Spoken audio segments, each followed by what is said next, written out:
ધોરણ 5 CET ગણિત math બૌદ્ધિક કસોટીમાં ટાઈપ 4 એટલે કે ટાઈપ 4 ભાગાકાર, સરવાળો, બાદબાકી, ગુણાકાર ત્યાં સુધી આપણે શીખી ગયા ને બધા કે કોઈ પણ સંખ્યામાં શ્રેણી કોઈ પણ શ્રેણી આવી હોય તો ઉમેરો થતો હોય તેમાં સરવાળાનો નિયમ લાગુ પડતો હોય, બાદ થતો હોય તો બાદબાકી નિયમ લાગુ પડતો હોય. અને 2 દિવસથી આપણે જોતા કે કોઈ પણ સંખ્યામાં અચાનક વધારો થઈ જાય અને મોટો વધારો થાય તો એ ગુણાકાર હોય. હવે આપણે શીખવાનું છે ભાગાકાર. તો કે સંખ્યાની જે શ્રેણી આપી છે એ શ્રેણીમાં અંકોમાં સતત મોટો ઘટાડો થાય તો ભાગાકારનો સંબંધ હોઈ શકે. શું થાય? સતત મોટો ઘટાડો, અચાનક ઘટાડો થઈ જાય એવી સંખ્યા હોય એટલે એ શું હોય? ભાગાકાર. એમાં નિયમ નંબર 1 કે સમાન સંખ્યા વડે ભાગાકાર. એવી સંખ્યા વડે ભાગાકાર, સમાન સંખ્યા વડે ભાગાકાર. ઉદાહરણ નંબર 1 64 32 16 18 4 તો ખૂટતી સંખ્યા કઈ? 64 ને કેટલા વડે ભાગો તો 32 મળશે. થોડુંક અઘરું તો પડશે કેમ કે આપણે ભાગાકાર શીખવાનો છે આમાં. હે 64 ને 32 વડે ભાગીએ તો 32 નો મળે. ભાગાકાર કરવાનો છે, બાદબાકી નથી કરવાનો. તો કે 64 ને 2 વડે ભાગો એટલે 32 મળશે. 32 ને કેટલા વડે ભાગવાથી 16 મળશે. 2 વડે 32 ભાગ્યા 2 કરો એટલે 16 મળે. 16 ને કેટલા વડે ભાગવાથી 8 મળશે. 8 2 વડે 16 ને 8 વડે 2 વડે ભાગતા 8 ને કેટલા વડે ભાગવાથી 4 મળશે.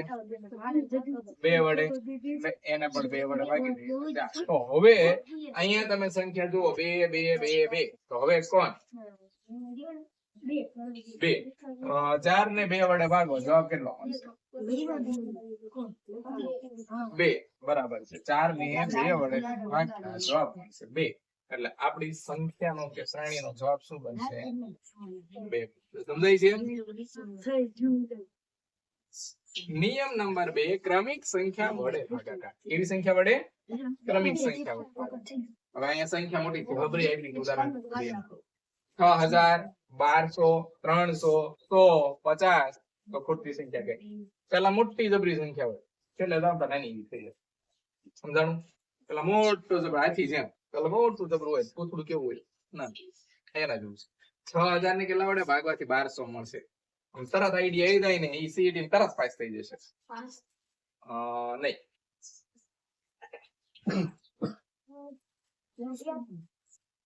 બેન નો જવાબ સાચો હતો. 60 ને 12 વડે ભાગી દો એટલે 5 આવે એટલે કે પાછળના 2 0 ગણી લેવાના તમારી પ્રમાણે. એટલે 6000 ને 5 વડે ભાગો એટલે 1200 મળે. 1200 ને કેટલા વડે ભાગવાથી 300 મળે? બોલો ભાઈ. 4 વડે બરાબર છે. 1200 ને 4 વડે ભાગો એટલે 300 મળે. 300 ને કેટલા વડે ભાગો? 100 મળે. બોલો ભાઈ. કેટલા? 3. 300 ને 3 વડે ભાગો એટલે 100 મળે. 100 ને કેટલા વડે ભાગવાથી 50 મળશે. બોલો બોલો. મને ખબર નથી, મારે તમને પૂછવાનું, તમારે મને જવાબ આપવાનો છે. 2 વડે ભાગવાથી 100 ભાગ્યા 2 કરો એટલે 50 મળે. તો હવે 50 ને કેટલા વડે ભાગવાના? બોલો બેન. બરાબર છે. પૂછું તું પાયલ બેન ને બોલા ભક્તિ બેન 100.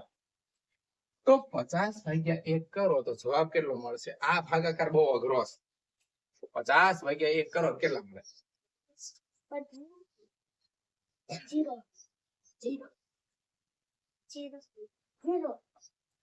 ખોટી વાત બધાની. હવે એક નિયમ હું તમને શીખવાડી દઉં કે કોઈ પણ સંખ્યાને જેમ આપણે 0 વડે ગુણતા હતા તો જવાબ શું થઈ જતો હતો? તો એવો જ એક બીજો નિયમ ભાગાકાર માટે છે. કોઈ પણ સંખ્યાને તમે 1 વડે ભાગો સંખ્યા એની જ મળે. સમજાણું? 1 વડે ભાગો જો ભાગાકાર કરું નો સમજાતું. 50 ભાગ્યા 1. 1 ના ઘડિયામાં 5 ક્યારે આવે? તો કે 5 એકાને થાય નો થાય 1 5 5 અને છેલ્લો 0 હંમેશા કેવા જતો રહે. તો જવાબ શું મળ્યો? બરોબર 50. એટલે કોઈ પણ સંખ્યાને તમે 1 વડે ભાગો એટલે જવાબ જે સંખ્યા છે પોતે જ ખાસ યાદ રાખ. સમજાઈ ગયું? હવે એના આધારે આપણને પ્રેક્ટિસ ના દાખલા આપ્યા છે ને એમાં પહેલો દાખલો આપ્યો છે 1200 600 300 150 તો પછીની સંખ્યા કઈ? A 75, B 70, C 85 કે D 78? જોઈએ ચાલો. 1200 ને કેટલા વડે ભાગવાથી 600 મળે?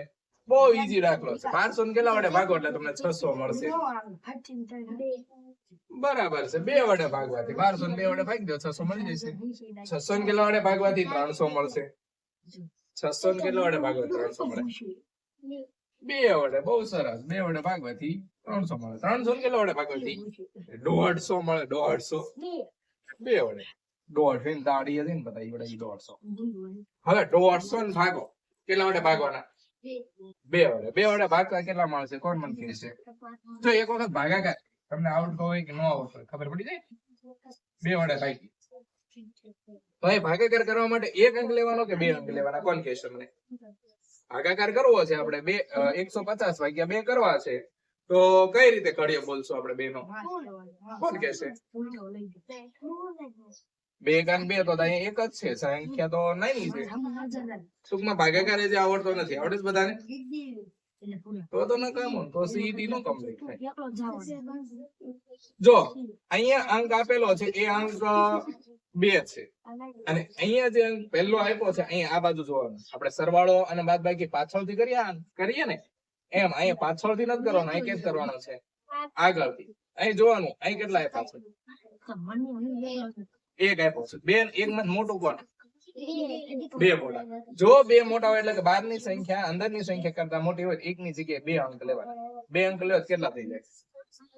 15. હવે 2 નો ઘડિયો બોલવાનો 15 થી ન વધવા જોઈએ. 2 ના ઘડિયામાં 15 થી વધે નહીં ત્યાં સુધી બોલો. 15 નહીં 2 નો ઘડિયો બોલો.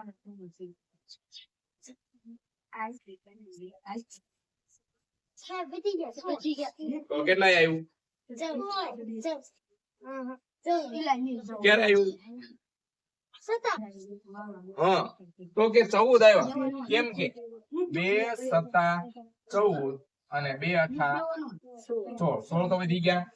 એ નો ચાલે. કોને લેવાના? 14 ક્યારે આવ્યા? તો કે 7. એ 7 ના ઉપર મૂકે. જવાબ જે આવ્યો ને એ 15 ની નીચે અહીંયા કરવાનો હોય બાદ. 5 માંથી 4 જાય કેટલા વધે? અને 1 માંથી 1 જાય કેટલા વધે? હવે શું કરવાનું તો કે જે સંખ્યા વધી હોય ને એને એક સંખ્યાને આપણે નીચે ઉતારવી. એક સંખ્યા એટલે કોને નીચે ઉતારવાની? 0 ને. હવે 2 નો ઘડિયો બોલવાનો 10 થી અથવા 10 થી વધવાનો. 2 નો ઘડિયો 10 થી વધે ને હા 2 પંચા ને 10. 2 અહીંયા 5 મૂકવાના અહીંયા. હવે ભાગાકાર આવડે? આને કહેવાય પુનરાવર્તિત બાદબાકી. કેમ કે ભાગાકાર છે ને પુનરાવર્તિત બાદબાકી ની રીત છે. એટલે 2 વડે ભાગ્યા એટલે જવાબ મળ્યો 75. કઈ સંખ્યા કહેવાય? તો કે સમાન સંખ્યા વડે ભાગાકાર. જવાબ શું મળ્યો?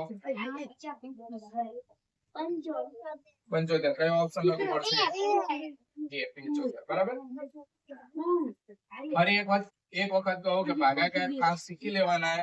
જો ભાગાકાર આવડતા હોય તો જ આ દાખલા આવડશે, નકર આવડશે નહીં. અને ભાગાકાર આવી રીતે થાય. આવડશે ને હવે?